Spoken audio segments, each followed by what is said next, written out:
Veterinary clinics typically focus on caring for companion animals.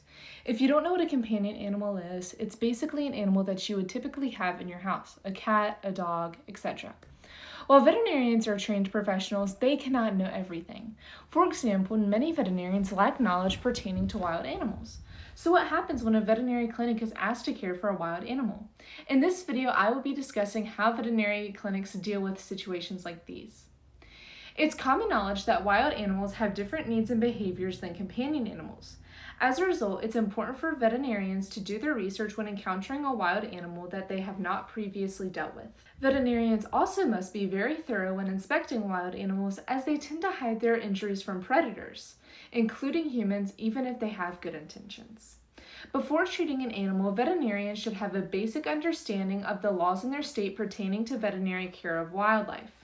Most states allow life or death treatment of wildlife in emergency situations without a license, but few allow other procedures such as vaccines to be performed. Veterinarians also must be able to make a cost-benefit analysis when treating a wild animal.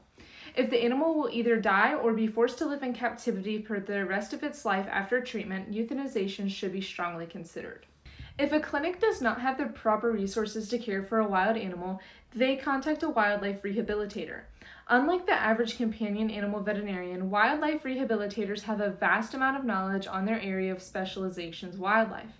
However, not all veterinarians specialize in companion animals.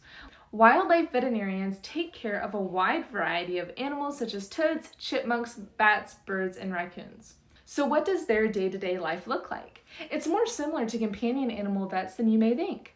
While they do not have to interact with animal owners, they still perform routine checkups on an animal's health and eating habits and speak with other veterinarians in order to ensure that they are up to date on their treatment. When an animal arrives, the veterinarians and technicians perform a head-to-tail physical exam in order to ensure that any injuries or illnesses are documented. They also typically perform blood work in order to catch any invisible illnesses. Thanks to wildlife veterinarians, wild animals suffering from disease or injury are sometimes able to be rehabilitated and released back into the wild. Well, that's all for today, guys. Remember, keep fighting for the truth.